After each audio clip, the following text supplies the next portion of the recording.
नमस्कार बंधुगण, जय जगन्नाथ। मु सस्मिता पढ़े स्वागत करुछि आमर एही चैनल।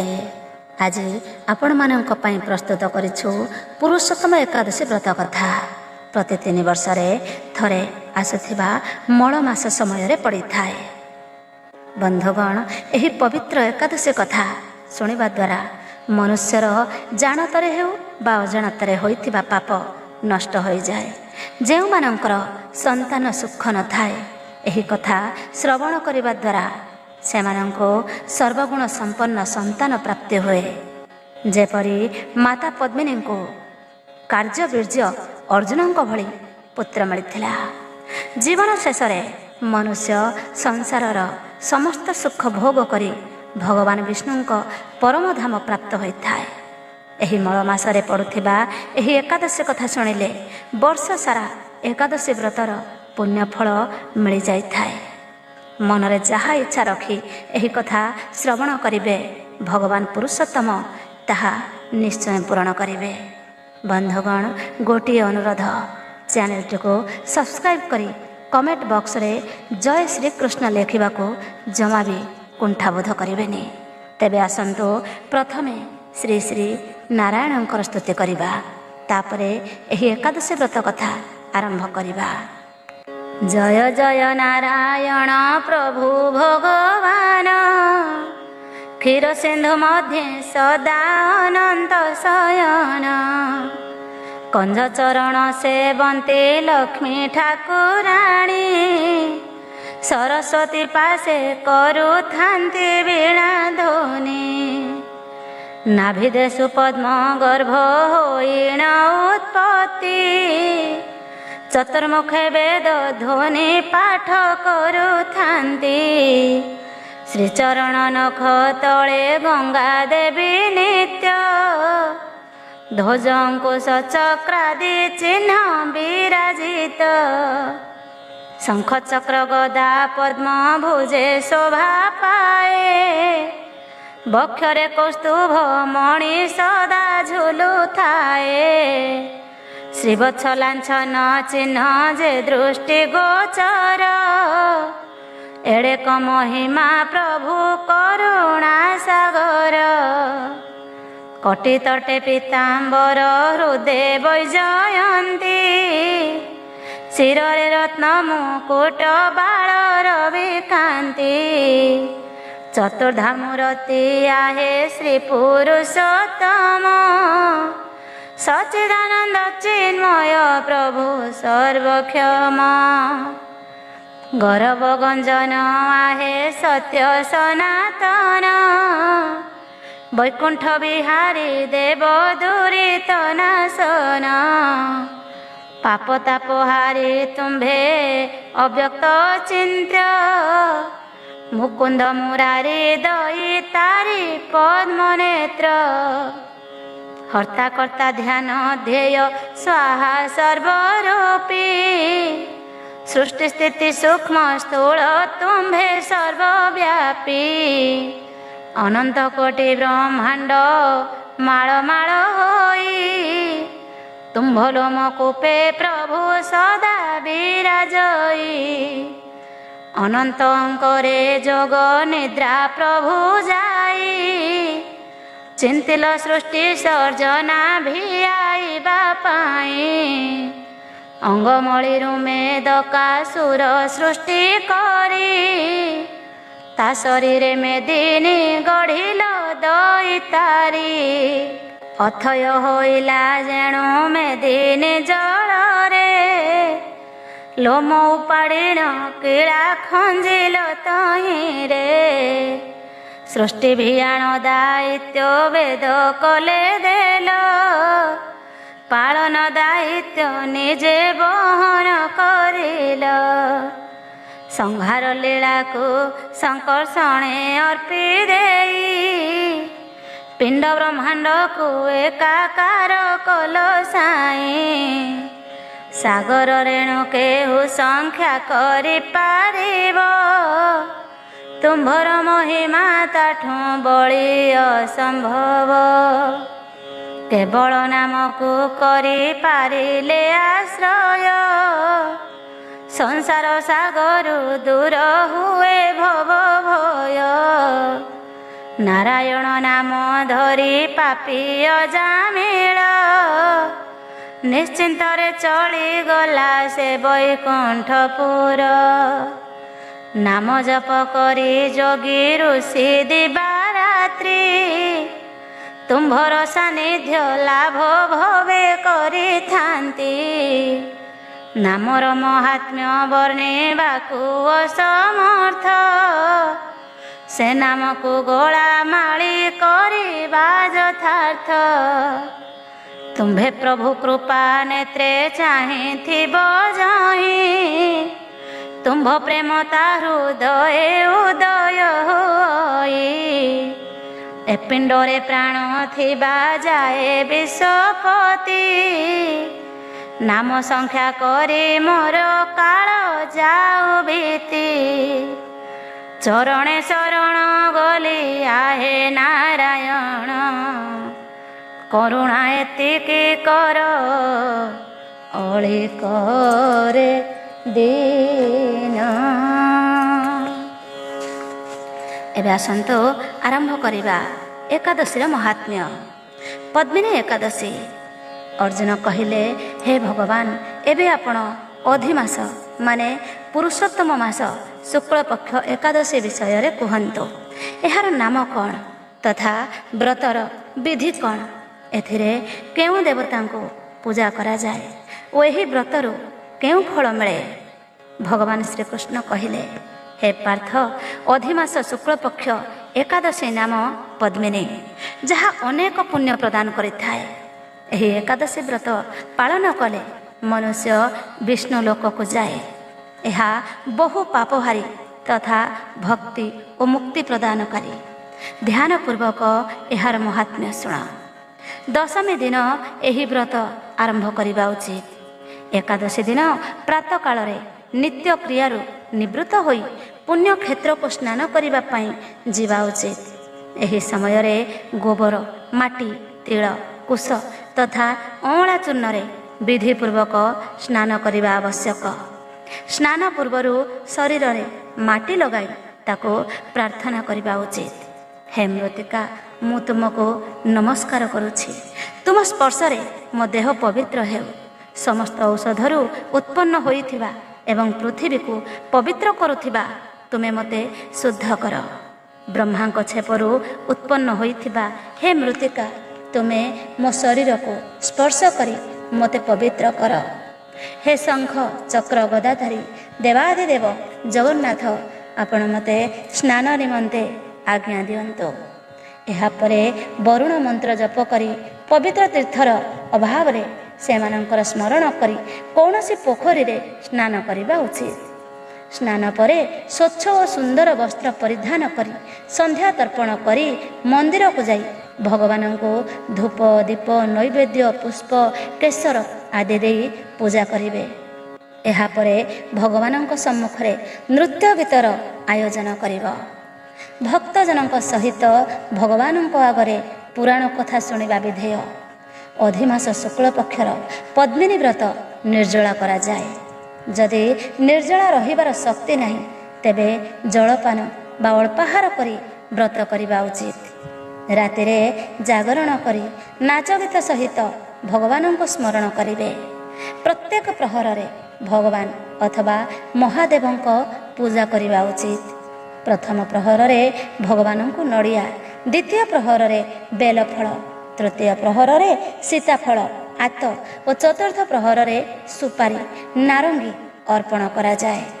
ଏଥିରୁ ପ୍ରଥମ ପ୍ରହରରେ ଅଗ୍ନିଷ୍ଟୋମ, ଦ୍ୱିତୀୟ ପ୍ରହରରେ ବାଜପେୟ ଯଜ୍ଞ, ତୃତୀୟ ପ୍ରହରରେ ଅଶ୍ୱମେଧ ଯଜ୍ଞ ଓ ଚତୁର୍ଥ ପ୍ରହରରେ ରାଜସୂୟ ଯଜ୍ଞର ଫଳ ମିଳିଥାଏ। ଏହି ବ୍ରତଠାରୁ ବଡ଼ ସଂସାରରେ କୌଣସି ଯଜ୍ଞ, ତପ, ଦାନ ବା ପୁଣ୍ୟ ନାହିଁ। ଏକାଦଶୀ ବ୍ରତ କରୁଥିବା ମନୁଷ୍ୟକୁ ସମସ୍ତ ତୀର୍ଥ ଓ ଯଜ୍ଞର ଫଳ ମିଳିଥାଏ। ଏହିପରି ସୂର୍ଯ୍ୟୋଦୟ ପର୍ଯ୍ୟନ୍ତ ଜାଗରଣ କରିବା ଉଚିତ ଓ ସ୍ନାନ କରି ବ୍ରାହ୍ମଣଙ୍କୁ ଭୋଜନ କରାଇବା ଉଚିତ। ଏହି ପ୍ରକାର ଯେଉଁ ମନୁଷ୍ୟ ବିଧିପୂର୍ବକ ଭଗବାନଙ୍କ ପୂଜା ତଥା ବ୍ରତ କରନ୍ତି, ସେମାନଙ୍କର ଜନ୍ମ ସଫଳ ହୋଇଯାଏ ଏବଂ ସେମାନେ ଏହି ଲୋକରେ ନାନାଦି ସୁଖ ଭୋଗ କରି ଶେଷରେ ଭଗବାନ ବିଷ୍ଣୁଙ୍କ ପରମ ଧାମକୁ ଯାଆନ୍ତି। ହେ ପାର୍ଥ, ମୁଁ ତୁମକୁ ଏକାଦଶୀ ବ୍ରତର ସମ୍ପୂର୍ଣ୍ଣ ବିଧାନ କହିଲି। ଏବେ ଯେଉଁମାନେ ପଦ୍ମିନୀ ଏକାଦଶୀ ବ୍ରତ ଭକ୍ତିପୂର୍ବକ କରିଛନ୍ତି ସେମାନଙ୍କର କଥା କହୁଛି, ଧ୍ୟାନପୂର୍ବକ ଶୁଣ। ଏହି ସୁନ୍ଦର କଥା ପୁଲସ୍ତ୍ୟ ଋଷି ନାରଦଙ୍କୁ କହିଥିଲେ। ଥରେ କୀର୍ତ୍ତବୀର୍ଯ୍ୟ ରାବଣଙ୍କୁ ନିଜର କାରାଗୃହରେ ବନ୍ଦ କରିଦେଲେ। ମୁନି ପୁଲସ୍ତ୍ୟ କାର୍ତ୍ତବୀର୍ଯ୍ୟଙ୍କୁ ବିନତି କରି ତାଙ୍କୁ ମୁକ୍ତ କରାଇଲେ। ଏହି ଘଟଣା ଶୁଣି ନାରଦ ପୁଲସ୍ତ୍ୟଙ୍କୁ ପଚାରିଲେ, ହେ ମହାରାଜ, ଏହି ମାୟାବୀ ରାବଣ ଯିଏ ଇନ୍ଦ୍ର ସମେତ ସମସ୍ତ ଦେବତାଙ୍କୁ ପରାଜିତ କରିଥିଲା, ତାକୁ କାର୍ତ୍ତବୀର୍ଯ୍ୟ କିଭଳି ଜାଣିଲା ତାହା ମୋତେ ବୁଝାଇ କୁହନ୍ତୁ। ପୁଲସ୍ତ୍ୟ କହିଲେ, ହେ ନାରଦ, ଆଗରୁ କାର୍ତ୍ତବୀର୍ଯ୍ୟ ନାମକ ଜଣେ ରାଜା ରାଜତ୍ୱ କରୁଥିଲେ। ଏହି ରାଜାଙ୍କର 100 ସ୍ତ୍ରୀ ଥିଲେ, କିନ୍ତୁ ଏମାନଙ୍କ ମଧ୍ୟରୁ କାହାରି ହେଲେ ରାଜ୍ୟଭାର ସମ୍ଭାଳିବା ଭଳି ଯୋଗ୍ୟ ପୁତ୍ର ନଥିଲେ। ତେଣୁ ରାଜା ଆଦରପୂର୍ବକ ପଣ୍ଡିତଙ୍କୁ ଡକାଇ ପୁତ୍ର ପ୍ରାପ୍ତି ନିମନ୍ତେ ଯଜ୍ଞ କଲେ, କିନ୍ତୁ ସବୁ ଅସଫଳ ହେଲା। ଯେପରି ଦୁଃଖୀ ମନୁଷ୍ୟକୁ ଭୋଗ ନିରସ ଲାଗେ, ଠିକ୍ ସେହିପରି ରାଜାଙ୍କୁ ମଧ୍ୟ ପୁତ୍ର ବିନା ନିଜର ରାଜ୍ୟ ଦୁଃଖମୟ ପ୍ରତୀତ ହେଉଥିଲା। ଶେଷରେ ସେ ତପ ଦ୍ୱାରା ହିଁ ସିଦ୍ଧି ପ୍ରାପ୍ତି ହେବ ଜାଣି ତପସ୍ୟା କରିବା ନିମନ୍ତେ ବଣକୁ ଚାଲିଗଲେ। ତାଙ୍କ ସ୍ତ୍ରୀ ହରିଶ୍ଚନ୍ଦ୍ରଙ୍କ କନ୍ୟା ପ୍ରମୋଦା ମଧ୍ୟ ବସ୍ତ୍ର ଅଳଙ୍କାର ତ୍ୟାଗ କରି ନିଜ ପତି ସାଙ୍ଗରେ ଗନ୍ଧମାର୍ଦ୍ଦନ ପର୍ବତକୁ ଚାଲିଗଲେ। ସେହି ସ୍ଥାନରେ ସେମାନେ 10,000 ବର୍ଷ ପର୍ଯ୍ୟନ୍ତ ତପସ୍ୟା କଲେ, କିନ୍ତୁ ସିଦ୍ଧିପ୍ରାପ୍ତ ହୋଇପାରିଲେ ନାହିଁ। ରାଜାଙ୍କ ଶରୀର ଅସ୍ଥି ଚର୍ମସାର ହୋଇଗଲା। ଏହା ଦେଖି ପ୍ରମୋଦା ବିନୟର ସହିତ ମହାସତୀ ଅନୁସୂୟାଙ୍କୁ ପଚାରିଲେ, ମୋ ପତି ତପସ୍ୟା କରିବାର 10,000 ବର୍ଷ ବିତିଗଲାଣି, କିନ୍ତୁ ଏ ପର୍ଯ୍ୟନ୍ତ ଭଗବାନ ପ୍ରସନ୍ନ ହେଲେ ନାହିଁ, ଯାହାଦ୍ୱାରା ମୋତେ ପୁତ୍ର ପ୍ରାପ୍ତ ହୋଇଥାନ୍ତା। ଏହାର କାରଣ କ'ଣ? ଏହା ଶୁଣି ଅନୁସୂୟା କହିଲେ ଯେ ଅଧିମାସ, ଯାହା 36 ମାସ ଅର୍ଥାତ୍ 3 ବର୍ଷ ପରେ ଆସେ, ଏଥିରେ 2ଟି ଏକାଦଶୀ ପଡ଼େ। ଏମାନଙ୍କ ମଧ୍ୟରୁ ଶୁକ୍ଳପକ୍ଷ ଏକାଦଶୀର ନାମ ପଦ୍ମିନୀ ଓ କୃଷ୍ଣପକ୍ଷ ଏକାଦଶୀର ନାମ ପରମା। ଏହାର ବ୍ରତ ଓ ଜାଗରଣ କଲେ ଭଗବାନ ତୁମକୁ ଅବଶ୍ୟ ପୁତ୍ର ଦେବେ। ଏହାପରେ ଅନୁସୂୟା ବ୍ରତାନୁଷ୍ଠାନର ବିଧି ବତାଇଲେ। ଅନୁସୂୟା ବତାଇଥିବା ବିଧି ଅନୁସାରେ ରାଣୀ ଏକାଦଶୀ ବ୍ରତ ଓ ରାତିରେ ଜାଗରଣ କଲେ। ଏଥିରେ ଭଗବାନ ବିଷ୍ଣୁ ତା ଉପରେ ବହୁତ ପ୍ରସନ୍ନ ହେଲେ ଏବଂ ତାକୁ ବର ମାଗିବା ପାଇଁ କହିଲେ। ରାଣୀ କହିଲେ, ଆପଣ ଏହି ବରଦାନ ମୋ ପତିକୁ ଦିଅନ୍ତୁ। ପ୍ରମୋଦାଙ୍କ ବଚନ ଶୁଣି ଭଗବାନ ବିଷ୍ଣୁ କହିଲେ, ହେ ପ୍ରମୋଦେ, ମଳ ମାସ ମୋର ବହୁତ ପ୍ରିୟ, ସେଥିରେ ପୁଣି ଏକାଦଶୀ ତିଥି ମୋର ସବୁଠୁ ଅଧିକ ପ୍ରିୟ। ତୁମେ ଏହି ଏକାଦଶୀ ବ୍ରତ ତଥା ରାତ୍ରି ଜାଗରଣ ବିଧିପୂର୍ବକ କରିଅଛ, ତେଣୁ ମୁଁ ତୁମ ଉପରେ ଅତ୍ୟନ୍ତ ପ୍ରସନ୍ନ। ଏତିକି କହି ଭଗବାନ ବିଷ୍ଣୁ ରାଜାଙ୍କୁ କହିଲେ, ହେ ରାଜେନ୍ଦ୍ର, ତୁମେ ନିଜର ଇଚ୍ଛା ଅନୁସାରେ ବର ମାଗ, କାରଣ ତୁମର ପତ୍ନୀ ମୋତେ ପ୍ରସନ୍ନ କରିଛନ୍ତି। ଭଗବାନଙ୍କ ମଧୁର ବାଣୀ ଶୁଣି ରାଜା କହିଲେ, ହେ ଭଗବାନ, ଆପଣ ମୋତେ ସବୁଠାରୁ ଶ୍ରେଷ୍ଠ, ସମସ୍ତଙ୍କ ଦ୍ୱାରା ପୂଜିତ ତଥା ଆପଣଙ୍କ ବ୍ୟତୀତ ଦେବ, ଦାନବ, ମନୁଷ୍ୟ ଆଦିଠାରୁ ଅଜୟ ଉତ୍ତମ ପୁତ୍ର ଦିଅନ୍ତୁ। ଭଗବାନ ତଥାସ୍ତୁ କହି ଅନ୍ତର୍ଧ୍ୟାନ ହୋଇଗଲେ।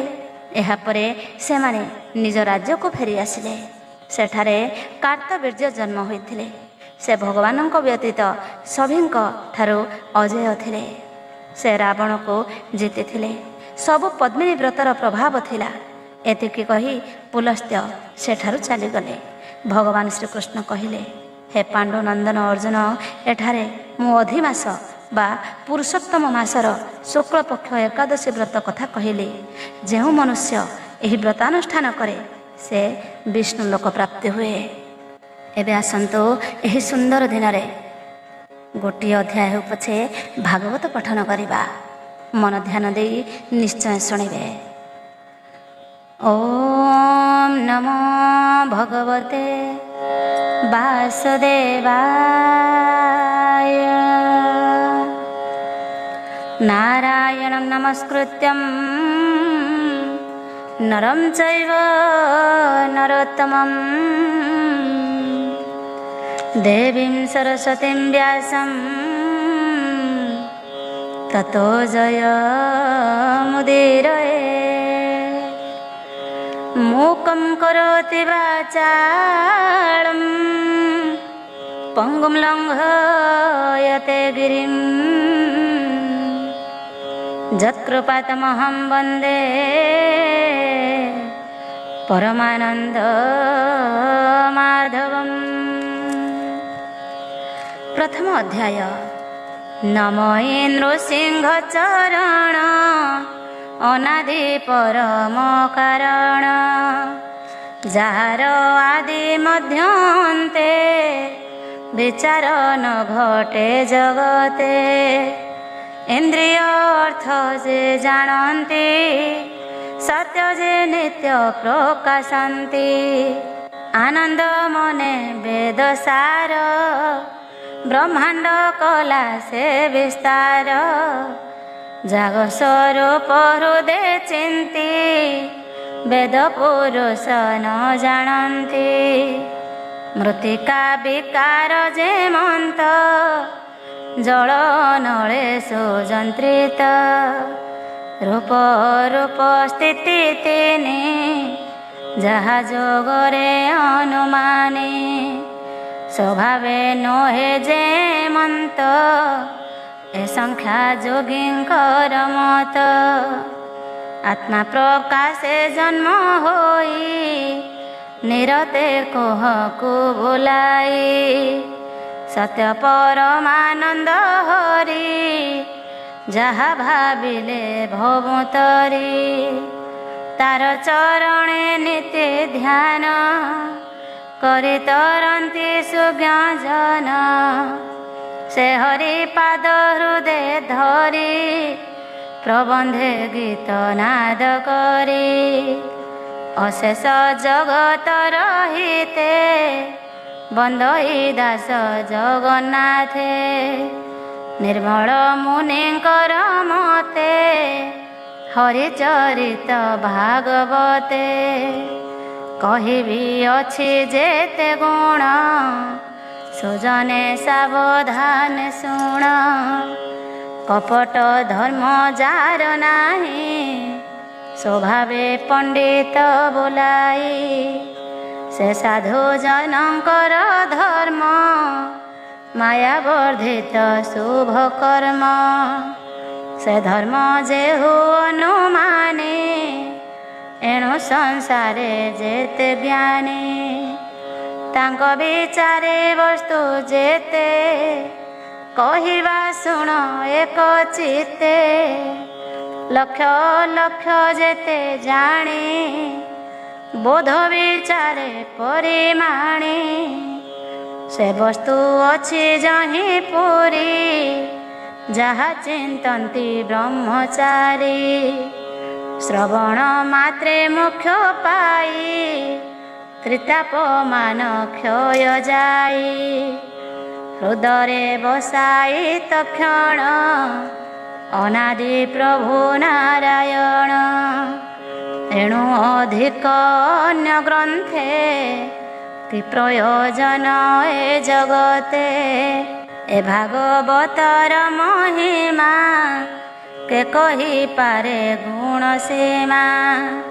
सकल देव होई वृक्षे, फल फलिले अंतरिक्षे। केते हैं दिने पाचि तले, वृक्ष पड़िले वायु बळे। सुख धाइले ताहा देखी, पक्षींक संगत उपेक्षी। तो से अधर पान कले, भितरे सुरंग देखिले। तहु गलिला रस सार, कियबा देवा पटांतर। अमृत निंदे स्वाद गुणे, सुजने पिय अनुक्षणे। आनंदे कर सुधा पान, जेणु पाइब दिव्य ज्ञान। ए चारिर शंकर मूल, निगम वन वृक्ष फल।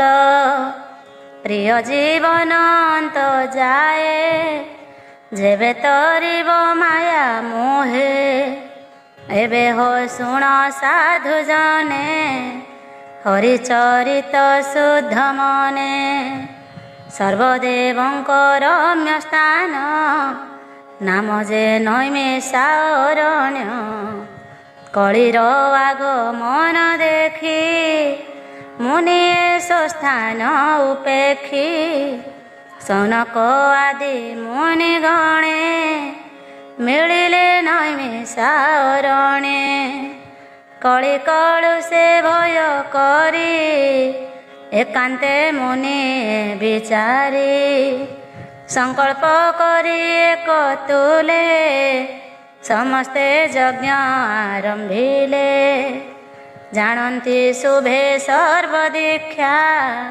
स्वर्गापवर्गे कले इच्छा सकळे मिली प्रात काळे कर्म साधिले ज्ञान बळे सुत मुनिंकु मध्ये करी सकळे बसिले आभुरी सकळ मुनि शुद्ध मने कहन्ति अमृत वचने ऋषयौचु भसुत शुण सावधाने तोर महिमा अनुमाने सर्वपुराण इतिहास शुणिबु ताहार संभास संसार धर्म शास्त्र जेते सबु गोचर तुम्भ मते व्यास मुनिंक शिष्य तुम्भे एकथा भले जाणु आम्भे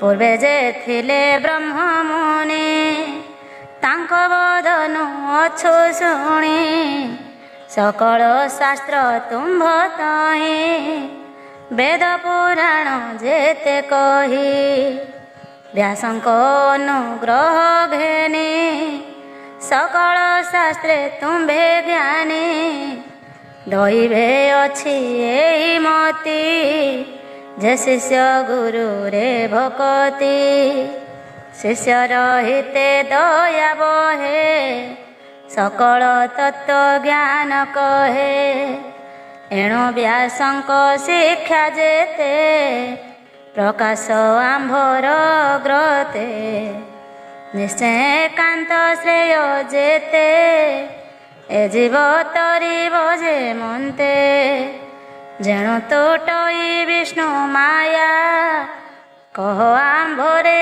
जेबे दया ए कଳି जुगे जेते प्राणी अल्प आयुष परिमाणी स्वभावे मंद बुद्धि हंती प्राणीक उपद्रव चिंती जोग व्यवहार परिमाणी सकल धर्म आंभे जाणी ए प्रश्न शुभ आंभ मते सार उद्धरी तुम्भ चित्ते कह के मन्ते प्राणींकर ए घोर मायारु निस्तार जेणे प्रसन्न होई हरि ए जीव आत्मा को धरी तुम्भे प्रश्न जोग बळे प्रकाश कर मोहि तळे कि प्रयोजने जगन्नाथ देवकी उदरे संभूत से हेतु कह शुद्ध चित्ते आम्भे पचारु जनहिते घोर संसारे प्राणी पड़ी आत्माने स्तार पथ हुड़ी जार नाम उच्चारिले संकट तरी जानती भोले या भय नीच जीव तेज हरे से हरि नाम शुणी डरे जार चरणे आश्रय करी पावन हन्ति ब्रह्मचारी शुद्ध करन्ति सर्वजने गंगा जे सने स्नान पाने जार जस गुण शोके पुण्य भजन्ति एके एके କଳି କଳୁଷଣ ଲାଗଇ କେବାନ ତରେ ହାଗାଇ ଯେ ଯଶ ଗାଇ ମୁନି ଗଣେ ସୁଖେ ତରନ୍ତି ଭବବନେ ଯେ ହରି ବ୍ରହ୍ମାଣ୍ଡ ମଧ୍ୟରେ ନାନା ଶରୀରେ ଅବତାରେ କଳିଆଗମ ଆମ୍ଭେ ଦେଖି ସକଳ ସମ୍ପଦ ଉପେକ୍ଷି ଏ ପୁଣ୍ୟ କ୍ଷେତ୍ରେ ଶୁଭ କ୍ଷଣେ କୃଷ୍ଣର କଥା ଅନୁକ୍ଷଣେ କରି ଧରିବୁ ବିଷ୍ଣୁ ମାୟା ଭୂମୁନେ କର ତୁମ୍ଭେ ଦୟା ଆମ୍ଭର ପୂର୍ବ ପୁଣ୍ୟ ଫଳ ସଙ୍ଗ ହୋଇଲୁ ତୁମ୍ଭ ମେଳେ ଏ ଭୟଙ୍କର କଳି କାଳେ ଆମ୍ଭେ ଯେ ଅଛୁ ଭବ ଜଳେ ଏ ଜଣୁ କର ତୁମ୍ଭେ ପାର ବୋଇତେ ଯେହ୍ନେ କର୍ଣ୍ଣ ଧାର ସେ ହରି ଭକତ ବତ୍ସର ସର୍ବଦେବଙ୍କ ଆଦି ମୂଳ ସକଳ ଧର୍ମ ଯାର ସଙ୍ଗେ ସୁଖେ ବିହରେ ନାନା ରଙ୍ଗେ କଳିଆଗମେ ଭଗବାନ ପଶିଲେ ଆପଣା ଭୁବନ ଯେ ଧର୍ମ ସଂସାର ରଖିବ ସେ କାହିଁ ଶରଣ ପଶିବ ସେ କଥା କହ ମୁନିବର ଆମ୍ଭ ସଂଶୟ ହେଉ ଦୂର ଆତ୍ମାର ମାୟା ଯୋଗ ବଳେ ବିହରେ ଅବନି ମଣ୍ଡଳେ ତାର ମହିମା ଶୁଣି ନିତେ ତୋଷଣ ଲୋଭେ ଆମ୍ଭ ଚିତେ ଜିହ୍ୱାର କେଶନେ ସୁଧାରସ ପିବନ୍ତେ ନୁହଁ ସନ୍ତୋଷ ଅନନ୍ତ ରୂପେ ଥାଇ ହରି ବାହ୍ୟ ଅନ୍ତରେ କର୍ମ କରି ହେମନ୍ତେ ନୈମିଷାବନସ୍ତେ ସକଳ ମୁନିଙ୍କ ଅଗ୍ରତେ ସୌନକ ଆଦି ମୁନି ଗଣେ ସେ ପ୍ରଶ୍ନ କଲେ ଜଣେ ଜଣେ ନିର୍ମଳ ବିଷ୍ଣୁର ଚରିତ କୃଷ୍ଣ ବିଷୟ ଭାଗବତ ସୁଜନ ଜନଙ୍କର ହିତେ କହି ଦାସ ଜଗନ୍ନାଥେ ଏ ଘୋର ଭବ ଦୁସ୍ତରରୁ ଉଦ୍ଧର ବାଞ୍ଛା କଳ୍ପତରୁ ଇତି ଶ୍ରୀମଦ୍ଭାଗବତେ ମହାପୁରାଣେ ପାରମହଂସ୍ୟାಂ ସଂହିତାୟାಂ ବୈୟାସିକ୍ୟାಂ ପ୍ରଥମ ସ୍କନ୍ଧେ ନୈମିଷାୟପାଖ୍ୟାନେ ଋଷି ପ୍ରଶ୍ନେ ନାମ ପ୍ରଥମ ଅଧ୍ୟାୟ। ଦ୍ୱିତୀୟ ଅଧ୍ୟାୟ ମୁନିଙ୍କ ପ୍ରଶ୍ନ କନେ ଶୁଣି ହରସେ ମନେ ମନେ ଗୁଣି ଜୀବର ହିତେ କୃତ କୃତ୍ୟ ହସି କହନ୍ତି ମୁନି ସୁତ ଶ୍ରୀ ସୁତ ଉବାଚ ଯେ ସୁକ ହେମନ୍ତ ଗମନ କରିଣ ଦେହ କଲେ ଶୂନ୍ୟ ପୁତ୍ରର ସ୍ନେହ ମନେ ଧରି ବ୍ୟାସ ଡାକନ୍ତି ଉଚ୍ଚ କରି ପିତାର ସ୍ନେହ ଭଗ୍ନ ଅର୍ଥେ ଉତ୍ତର ଦେଲେ ବୃକ୍ଷ ରୂପେ ତାହାଙ୍କୁ ମୋର ନମସ୍କାର ଯେ ହୃଦେ ସର୍ବ ପ୍ରାଣୀଙ୍କର ଜୀବର ପରିତ୍ରାଣ ଅର୍ଥେ କରୁଣା ବହି ଯେ ଉଚିତେ ଅଖିଳ ବେଦର ସାଗର ଯେ ଅନୁଭବ ଆପଣାର କହିଲେ ପୁରାଣର ସାର ତାହାଙ୍କୁ ମୋର ନମସ୍କାର ଭାରତୀ ନର ନାରାୟଣ ଯେ ସତ୍ୟବତୀର ନନ୍ଦନ ଯେ ନରୋତ୍ତମ ଏ ସଂସାରେ ନମଇ ତାହାଙ୍କ ପୟରେ ଶୁଣ ସକଳ ମୁନି ଜନ ସାଧୁ ଏ ତୁମ୍ଭର ବଚନ ପରମ ମଙ୍ଗଳ ଏ ବାଣୀ ଜୀବନେ ସ୍ତରେ ଏହା ଶୁଣି परम धर्म ए जगते कृष्ण भजन जेते मते फलर आशा जाई नाही विघ्न पशिब बा काहीं वासुदेवଙ୍କ ठारे जेबे भक्ति उदय हुए तेबे ज्ञान वैराग्य जात हुए शुष्क तर्कादि नाश जाए भक्ति कले जे ज्ञान हुए जीवन पड़े माया मोहे विष्णु चरित शुणी जेबे भक्ति न जन्मे मूढ़ भावे केवल श्रम ताहांकर काहू तरिबे तम घोर अर्थ संचंती जेते नर केवल श्रम ताहांकर अर्थे न पाई काम मोक्ष से प्राणी अधम प्रत्यक्ष इंद्रिय अर्थ प्रिय जेते लोभे भ्रमई काम अर्थे जावत जीवन धरई काम लोभरे सुख नाही जीवर तत्व जानिबारे के ज्ञानी अछि ए संसारे तत्व विचार ज्ञान जेते ज्ञानी कहन्ति ए जगते केहू कहन्ति ब्रह्म तत्व केहू बा कहे परमार्थ केहू कहन्ति भगवान निर्मल परम जे ज्ञान ए भावे प्रीति जे करन्ति ज्ञान वैराग्य आचरन्ति करन्ति कृष्ण ठारे भक्ति आत्मा रे आत्मा को देखन्ति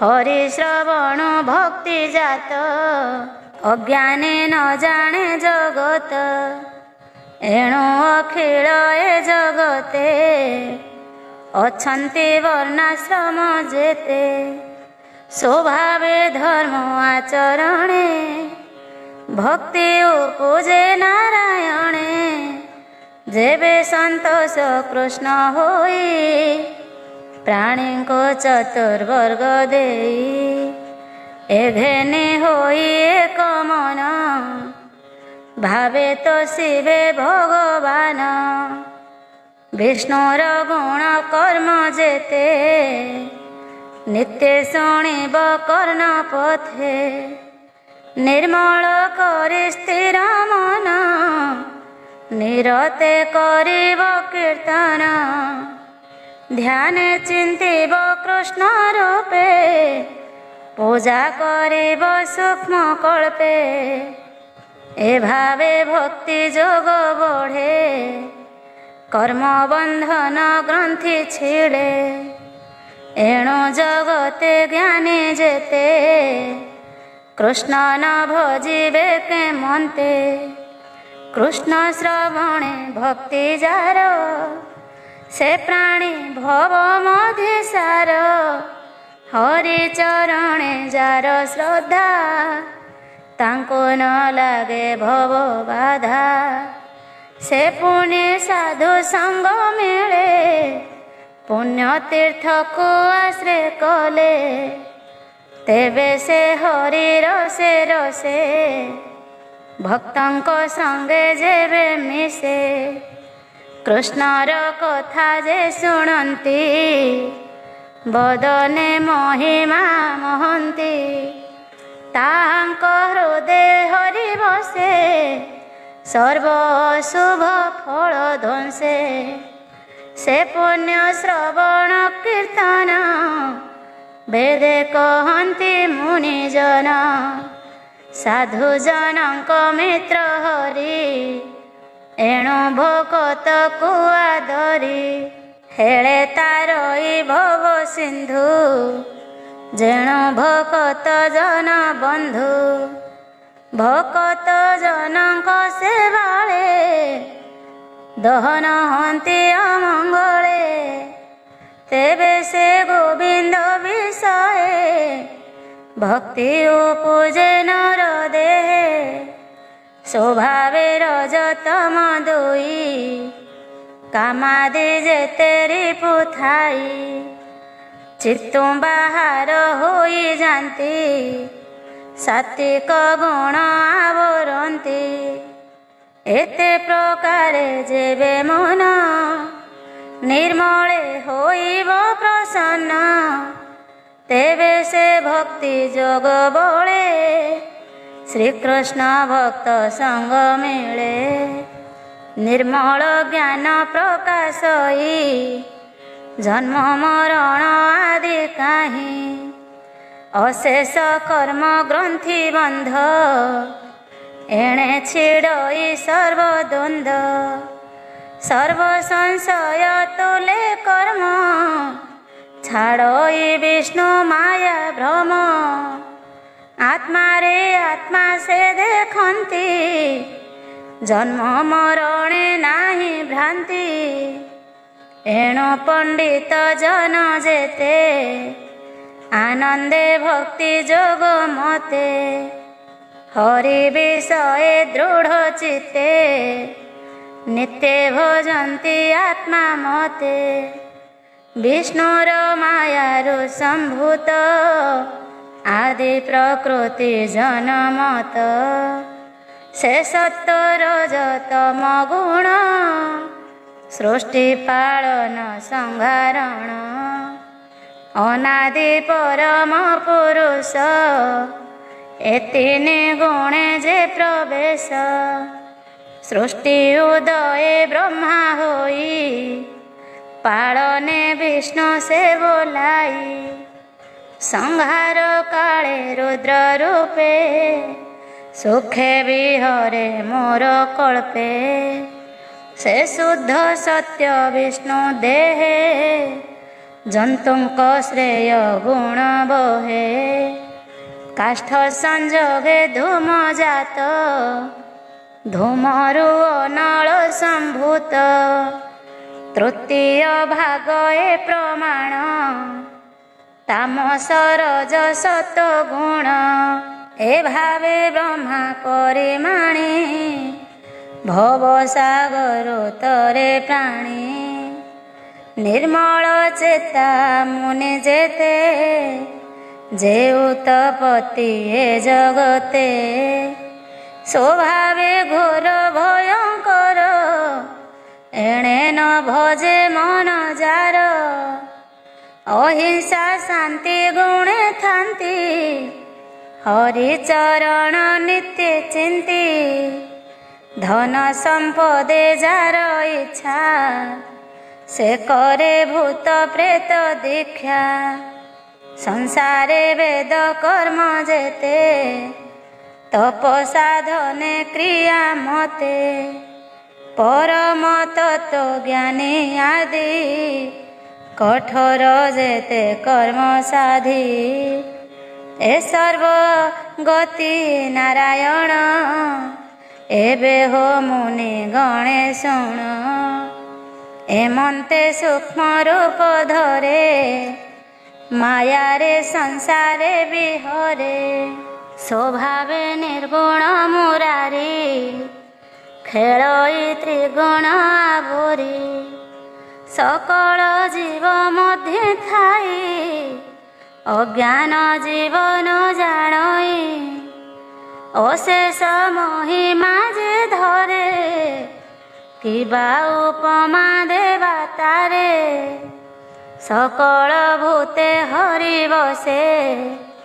क्षेत्रज्ञ रूप परकाशे अग्नि जे सने काष्ठे थाई से रूपे विश्व आत्मा से ही स्वतंत्र तांक देहे थाई विषय भोग को करई देव तीर्जक नर आदि से लीलावतीर प्रसिद्धि तहिरे अनुरक्त होई पाळई सतगुण बही ସେ ହରି ଚରଣ ପଙ୍କଜ ସୁଜନ ଜନ ମାନେ ଭଜ କହଇ ଜଗନ୍ନାଥ ଦାସ ଗୀତ ପ୍ରବନ୍ଧେ କୃଷ୍ଣ ରସ।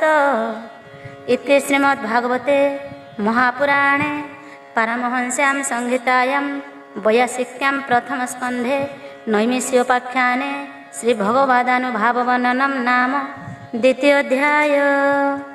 तृतीय अध्याय। श्रीशुक उवाच सुत कहन्ति शुद्धचित्ते हरसे मुनिଙ୍କ ग्रते ଶୁଣ सकल मुनिजने हरिचरित सावधाने सृष्टिर काले से मुरारी महापुरुष रूप धरी महत्त्वादि अंगे पशि विराट रूपे ब्रह्मराशि कला सेव षोडश अनादि परम पुरुष बुद्धि चेतना अहंकार मन अंतरिक्ष समीर अनल जल वसुमती पंच इंद्रिय जहा चिंती जीव परम ए षोडश ए आदि सृष्टि उपदेश से सृष्टि संगे इच्छा करी जले जोग निद्रा विस्तारी तानाभि कमलु सकल प्रकाशी आच्छादिला जल ब्रह्मा होइले तहु जात से प्रजापतिंकर नाथ तार शरीर सृष्टि लोक प्रकाश होइले अनेक से शुद्ध तत्व विश्वरूप जार भियाण मोह कल्प अनेक चक्षु द्वारे भरी से विश्वरूप ब्रह्मचारी सहस्रपाद उरुभुज शिरवदन नासा तेज सहस्रलोचन श्रवण वसन कुंडल भूषण मणिकुंडल झटकंती दिशंती अति रूपकांति से सृष्टि मध्ये मायाधर करई जेते अवतार तांकरी मूल विजय जगते ब्रह्मा से बोलाई अष्टमे नाभि गृहे जात ऋषभ मेरु देवी सुत कठोर अति तप कले ज्ञानी को पथ देखाइले नवमे पृथु रूप धरी बळे दहिले वसुंधरी क्षीरे धरणी करी सम नाम बहिले उषतम दशमे मत्स्य रूप होई नादे औषधि बीज बही प्रलय जले बिहरिला रवि कुमार को रखिला एकादशरे चक्रधर जे रूपे जन उपकार इंद्रर अर्थे देवासुरे क्षीर समुद्र मंथी बारे कपटे कुर्म रूप होई मंदर गिरी पृष्ठे बही द्वादश सर्गे विश्वरूपे जन्मेला धन्वन्तरी रूपे अमृत क्षीरार्णव आणी देवंको पियाइले पुणी मोहिनी रूपे त्रयोदशे असुर मोहे काम बसे चतुर्दशे नृसिंह बपु वेदारे हिरण्यकशिपु बामन रूपे पंचदशे बलि को छलिले विश्वासे ଷୋଡ଼ଶ ଅବତାରେ ହରି ପରଶୁରାମ ରୂପ ଧରି ପିତାର ବଦ୍ଧ ଅହଙ୍କାରେ ଧରଣୀ ଏକବିଂଶ ବାରେ ଭ୍ରମିଲେ ମହାକୋପାନଳେ ରାଜାଙ୍କୁ ଧରି ବାହୁବଳେ ଦୁଷ୍ଟ କ୍ଷତ୍ରିୟ କାଟି ମୁଣ୍ଡ ରୁଧିରେ ପୂର୍ଣ୍ଣ କଲେ କୁଣ୍ଡ ତର୍ପଣ କଲେ ପିତୃଗଣେ ତପେ ରହିଲେ ଘୋର ବନେ ସପ୍ତଦଶରେ ସୁର କାର୍ଯ୍ୟେ ଜନ୍ମିଲେ ପରାଶର ବୀର୍ଯ୍ୟେ ନିଗମ ବୃକ୍ଷ ଥିଲା ଏକା ବିଚାରି କଲା ଶତ ଶାଖା ପ୍ରାଣୀଙ୍କ ଦେଖି ଅଳ୍ପ ବୁଦ୍ଧି ଯେ ଧର୍ମ ସଂସାରେ ପ୍ରସିଦ୍ଧି ସେ ପୁଣି ଦିବାକର ବଂଶେ ଶ୍ରୀରାମଚନ୍ଦ୍ର ଅଷ୍ଟାଦଶେ ଜଳଧି ବାନ୍ଧି ସୀତା ଛଳେ ଲଙ୍କା ଧ୍ୱଂସିଲେ ଭୁଜ ବଳେ ରାବଣ ମାରି ଦେବ କାର୍ଯ୍ୟେ ଧର୍ମ ସ୍ଥାପିଲେ ରାଜ୍ୟେ ଊନବିଂଶତି ରୂପେ ହରି ଯାଦବ ବଂଶେ ଅବତରି କୃଷ୍ଣ ଶରୀର ରାମ ତୁଲେ ଅବନି ଭାରାନି ବାରିଲେ କଳି ଆଗମେ ଭାବଗ୍ରାହୀ ପାଷାଣ୍ଡ ଜନ ମନ ମୋହି ବୁଦ୍ଧ ନାମରେ ଦ୍ୱିଜ ଘରେ ଜନ୍ମିଲେ କାକଟ ନଗରେ ଜ୍ଞାନ ଉଦ୍ଦେଶ୍ୟ ଭଗବାନ ମୋହିଲେ ଅସୁରଙ୍କ ମନ ଏମନ୍ତେ ଜନ୍ମ ଏକବିଂଶେ ସୁଜନ ହିତେ ଋଷିକେଶ ସେ ପୁଣି କଳି ଯୁଗନ୍ତେ ରାଜାଙ୍କୁ ଦେଖି ଜଗତେ ନିର୍ଦ୍ଦୟ ହୃଦେ ପ୍ରଜା ମାରି ଧନ ଜୀବନ ନିତ୍ୟ ହରି ସେ କୋପେ ବିଷ୍ଣୁ ଯଶା ଘରେ ଜନ୍ମିବେ କଳ୍କି ଅବତାରେ ମନରୁ ଅତି ବଳବନ୍ତ ଅଶ୍ୱାରୋହୀ ଜଗନ୍ନାଥ ସୁନନ୍ଦ ଖଡ୍ଗ କରେ ଧରି ଦୁଷ୍ଟ ରାଜାଙ୍କୁ ବେଗେ ମାରି ଅଳପ ପ୍ରଜା ଜନ ଶେଷ ଦୟାରେ ଲୋଭିବେ ଆଶ୍ୱାସ ଯେ ସତ୍ୟନିଧି ମାୟାଧର ଅସଂଖ୍ୟ କରେ ଅବତାର ଯଥା ଅକ୍ଷୟ ହ୍ରଦ ଦେହେ ସହସ୍ର କ୍ଷୁଦ୍ର ନଦୀ ବହେ ଋଷି ଦେବତା ମନୁ ରାଜା ଯେ ମନୁ ପୁତ୍ରେ ମହାତେଜା ଏ ଆଦି ଯେତେ ପ୍ରଜାପତି ବିଷ୍ଣୁର ଅଂଶେ ଜନ୍ମ ହନ୍ତି କେ ଅଂଶେ କେତେ କଳା ହୋଇ ବିଭୂତି ଗୁଣେ କେ ଜନ୍ମଇ ସକଳ ଅବତାର ସାର କିୟ ବା ଦେବା ପଟାନ୍ତର ନିଜ ମୂରତି ଚକ୍ରଧର ସ୍ୱୟଂ ଶ୍ରୀକୃଷ୍ଣ ଅବତାର ଏମନ୍ତେ ନାନା ରୂପେ ଧରେ ସେ ହରି ସଂସାରେ ବିହରେ ଦୁଷ୍ଟଙ୍କ ବଳ ତେଜ ହରି ସଂସାର ରଖେ ନର ହରି ବିଷ୍ଣୁର ଜନ୍ମ କର୍ମ ବାଣୀ ଯେହା ଯତ୍ନେ ନିତ୍ୟ ଶୁଣି ରାତ୍ର ଦିବସ ମଧ୍ୟେ ଯେବେ କାଳ ବଞ୍ଚନ୍ତି କୃଷ୍ଣ ଭାବେ ସେ ଦୁଃଖ ସଙ୍କଟ ଉତ୍ତରନ୍ତି ଜନ୍ମ ମରଣେ ନାହିଁ ଭ୍ରାନ୍ତି ବିଷ୍ଣୁ ଜନ୍ମଇ ଜନହିତେ ଏମନ୍ତେ ନାନା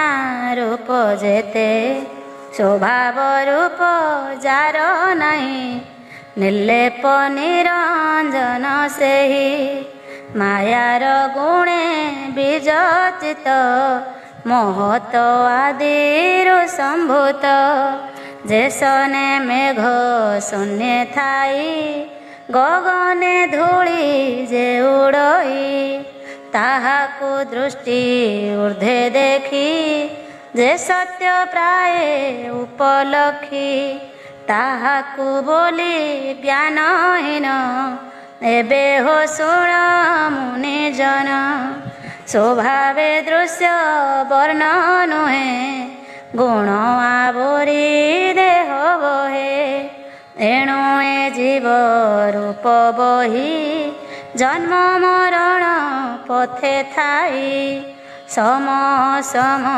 रूप जेते संभवे विष्णु मायाग्रस्ते आत्मारे कल्पित ईश्वर त्रेतः ब्रह्मार विचार माया मिश्रित प्राणी जेबे निरस्त होई ज्ञान भावे तेबे आत्मारे आत्मा देखी निर्मल मोहि मानि रेखी एमन्ते जन्म कर्म जेते विचार करी वेद मते कहन्ति जेते मुनि ध्याने एन घटई अनुमाने परमानंद रूपे चित जेते से हुई मिश्रित तेबे सम्मत ब्रह्म ज्ञान जानई तत्व ज्ञानी जन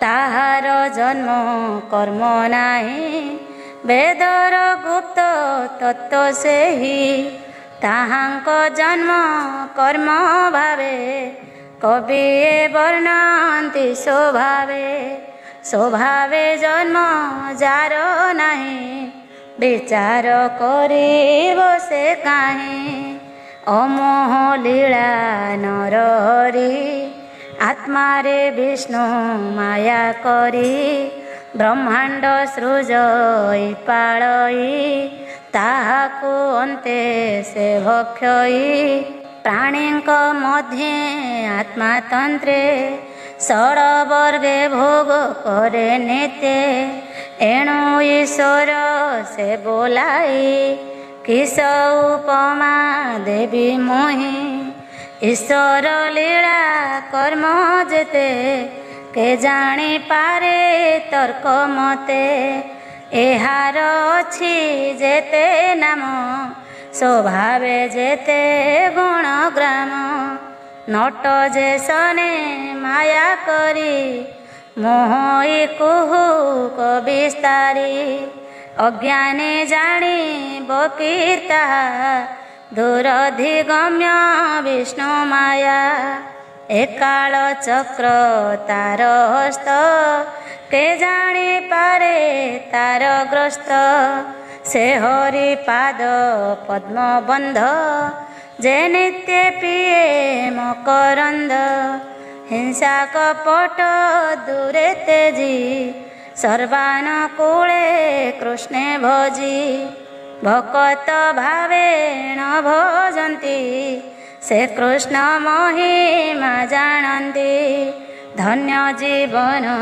ताहांकर से हरि चरण किंकर सर्व आत्मा को आत्मा भावे भजन्ति नित्य वासुदेवे एमंत भावे जे भजई ए माया ताकू न लागई ए जे पुराण भागवत निर्मल पद ब्रह्म तत्व कृष्णर चरित प्रशंसी प्रकाश कले ब्रह्म ऋषि जीवर मुख्य फल अर्थे धन्य मंगल ए जगते सर्वनिगम इतिहासे सार उद्धरी मन तो से आत्मज्ञानी मध्य सार जे सुख रूपे अवतार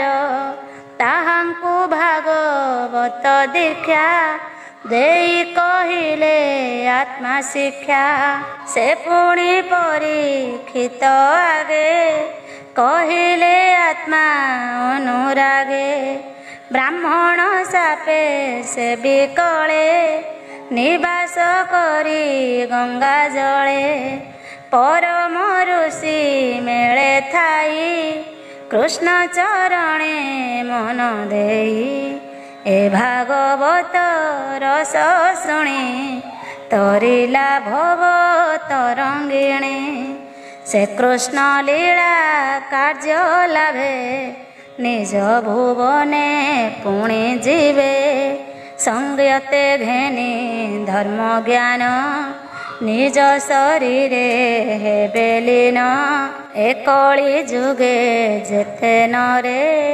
ପଡ଼ିବେ ମାୟା ଅନ୍ଧକାରେ ତାହାଙ୍କୁ ତପନ ଉଦିତ ହୋଇବ ଭାବେ ଭାଗବତ ରାଜା ସଙ୍ଗତେ ଗଙ୍ଗା ତଟେ ଅନେକ ଋଷିଙ୍କ ସଙ୍ଗତେ ଏ ଭାଗବତ ତତ୍ତ୍ୱବାଣୀ ଶୁକ ମୁନିଙ୍କ ମୁଖ ଶୁଣି ଜାଣିଲି ସୁକ ଅନୁରାଗେ ଏବେ କହିଲି ତୁମ୍ଭ ଆଗେ କହି ଦାସ ଜଗନ୍ନାଥ ସୁଜନ ହିତେ ଭାଗବତ ଏ ଭାବେ ଚିନ୍ତନର ହରି ଘୋର ସଂସାରୁ ଜୀବ ତରି ଇତି ଶ୍ରୀମଦ୍ଭାଗବତେ ମହାପୁରାଣେ परमहंस्यां संहितायां वैयासिक्यां प्रथमस्कन्धे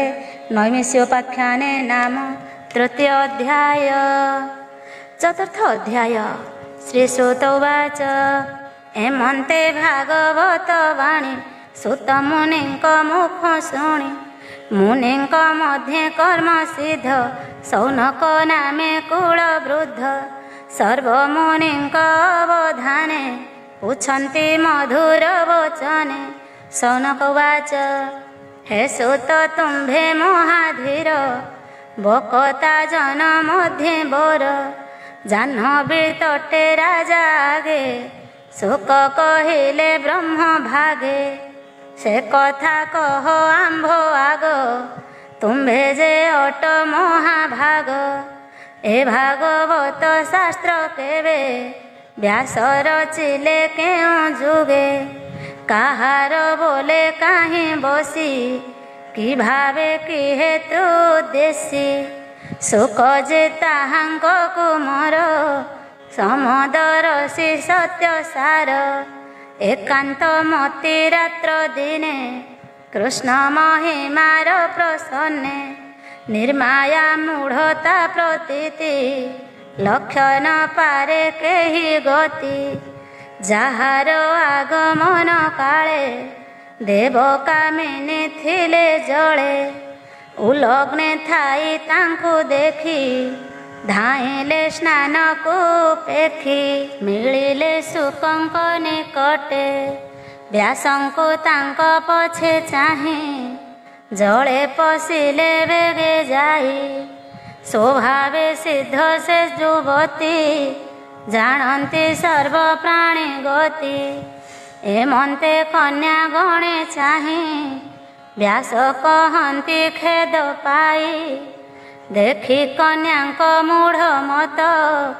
ଚଞ୍ଚଳ ବ୍ୟାସଙ୍କର ଚିତ୍ତ ପୁଣି କ୍ଷଣକେ ପାଇ ଶାନ୍ତି କନ୍ୟାଙ୍କୁ ଚାହିଁ ପଚାରନ୍ତି ଅଇଲ ମୋର ପୁତ୍ର ଚାହିଁ କିମ୍ପା ପଶିଲ ଜଳେ ଯାଇ ଏକିଶ ତୁମ୍ଭର ବ୍ୟବହାର ଏ ଶୁକ ମୋହର କୁମର ତରୁଣ ବୟସ ଏହାର ଏ ବୃଦ୍ଧ ଶରୀର ମୋହର ବ୍ୟାସ ବଚନେ ନାରୀ ଗଣେ ତକ୍ଷଣେ ନମିଲେ ଚରଣେ କହନ୍ତି ବ୍ୟାସ ମୁଖ ଚାହିଁ ସଂସାର ତାର ହୃଦେ ନାହିଁ ସ୍ତ୍ରୀ ପୁରୁଷ ନ ଜାଣନ୍ତି ସମସ୍ତ ଏକ ଭାବେ ଚିନ୍ତି ତୁମ୍ଭେ ଯେ କହ ଆମ୍ଭେ ବୃଦ୍ଧ ବିଷୟାର ସେ ଅଛି ସଧ ଏ ଘେନି ହୋଇଲୁ ଅନ୍ତର ଆମ୍ଭର ଦୋଷ କ୍ଷମା କର, ଏମନ୍ତେ ଗଲେ ନାରୀ ଗଣେ, ସୁଖ ରହିଲେ ସେହି ବନେ। ଶୌନକ ଉବାଚ ସେ ସୁକ ମୁନି କିସ କାର୍ଯ୍ୟେ, ପ୍ରବେଶ କଲେ କୁରୁ ରାଜେ। ଉନ୍ମତ୍ତ ଜଡ଼ ରୂପ ବହି, ତାହାଙ୍କୁ କେହି ନ ଜାଣଇ। କେମନ୍ତେ ପରୀକ୍ଷିତ ତୁଲେ, ମିଳିଲେ ଜାହ୍ନବୀର କୂଳେ। ତହିଁ ଅନେକ ମୁନି ମଧ୍ୟେ, ଏ ଭାଗବତର ସମ୍ବାଦେ। ପ୍ରଜାଙ୍କ ଘରେ ସାୟଂକାଳେ, ଯେ ନିତ୍ୟ ଭିକ୍ଷା ଅବା ମିଳେ। ଗୋଦହ ମାତ୍ରେ ଦ୍ୱାରେ ରହି, ଗୃହୀଙ୍କୁ ତୀର୍ଥ ଫଳ ଦେଇ। ଭୂମୁନି ପରୀକ୍ଷିତ ମିଳେ, ମିଳିଲେ ପୂର୍ବ ପୁଣ୍ୟ ଫଳେ। ସେ ଭାଗବତ ପରୀକ୍ଷିତ, ସ୍ୱଭାବେ ଅଭିମନ୍ୟୁ ସୁତ। ତାହାର ଜନ୍ମ କର୍ମ ଯେତେ, କହିବ ଆମ୍ଭର କ୍ରତେ। ଅଦ୍ଭୁତ ପ୍ରାୟ ଛୁମଣି, ଏବେ ତରିବୁ ଏହା ଶୁଣି।